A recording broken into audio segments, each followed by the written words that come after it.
ಕುಂದಾಪುರ ರಾಷ್ಟ್ರೀಯ ಹೆದ್ದಾರಿ 66ರಲ್ಲಿ ಮಳೆ ಅವಾಂತರ. ರಾಷ್ಟ್ರೀಯ ಹೆದ್ದಾರಿ 66ರ ಅಂಡರ್ ಪಾಸ್ ಪಕ್ಕದ ಸರ್ವಿಸ್ ರಸ್ತೆಯಲ್ಲಿ ನೀರು ನಿಂತು ಸಮಸ್ಯೆ ಉಂಟಾಗಿತ್ತು. ಬಹಳಷ್ಟು ಟ್ರಾಫಿಕ್ ಸಮಸ್ಯೆ ಕಂಡುಬಂದಿದೆ. ಕಳೆದ ಹಲವು ವರ್ಷಗಳಿಂದ ಇದೇ ಸಮಸ್ಯೆಯನ್ನು ಎದುರಿಸುತ್ತಿದ್ದಾರೆ ಸ್ಥಳೀಯರು. ಅಂಡರ್ ಪಾಸ್ ಕಾಮಗಾರಿ ವೇಳೆ ಅವೈಜ್ಞಾನಿಕ ಚರಂಡಿ ನಿರ್ಮಾಣದಿಂದ ಸರ್ವಿಸ್ ರಸ್ತೆ ಬ್ಲಾಕ್ ಆಗುತ್ತೆ. ಸ್ಥಳೀಯರ ದೂರಿನ ಹಿನ್ನೆಲೆಯಲ್ಲಿ ಪರಿಸ್ಥಿತಿ ಅವಲೋಕಿಸಲು ತೆರಳಿದ್ದಾರೆ ಸಂಸದರು. ಸ್ಥಳೀಯ ವಾಹನ ಸವಾರರ ಸಮಸ್ಯೆ ಆಲಿಸಿದ್ದಾರೆ ಸಂಸದ ಕೋಟಾ ಶ್ರೀನಿವಾಸ್ ಪೂಜಾರಿ. ಇನ್ನೊಂದೆಡೆ ಸಮಸ್ಯೆ ಏನಂದ್ರೆ ರಜೆಯನ್ನ ನೀಡುವುದಕ್ಕೆ ಗೊಂದಲ. ರಜೆಯನ್ನ ಜಿಲ್ಲಾಧಿಕಾರಿಯವರು ಘೋಷಣೆ ಮಾಡ್ತಾರೆ ಅಂತ ಕೆಲವರು ಕಾದ್ರೆ, ಇನ್ನು ಬಿಇಒಗಳಿಗೆ ಅಧಿಕಾರವನ್ನು ನೀಡಲಾಗಿತ್ತು ಜಿಲ್ಲಾಧಿಕಾರಿಯವರು.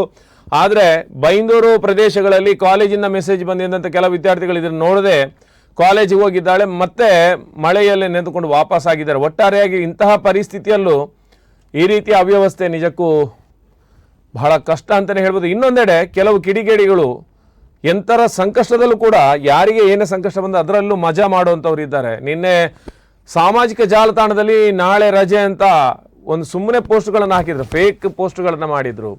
ಒಟ್ಟಾರೆಯಾಗಿ ಜನ ಇನ್ನೊಬ್ಬರ ಕಷ್ಟದಲ್ಲೂ ತಮಾಷೆಯನ್ನು ನೋಡ್ತಾರೆ. ಈ ರೀತಿ ಆಗೋದಕ್ಕೆ ಕೆಲವು ಕಿಡಿಗೇಡಿಗಳೇ ಕಾರಣ. ಈ ನಿಟ್ಟಿನಲ್ಲಿ ಜಿಲ್ಲಾಧಿಕಾರಿಯವರ ಸೂಚನೆಗೆ ವಿದ್ಯಾರ್ಥಿಗಳು ಕಾಯ್ತಾ ಇದ್ರು. ಆದರೆ ಇಂದು ಕೆಲವು ಶಾಲೆಗಳಲ್ಲಿ ಶಾಲೆಯಿಂದನೇ ಮೆಸೇಜ್ ಹಾಕಿದ್ದಾರೆ.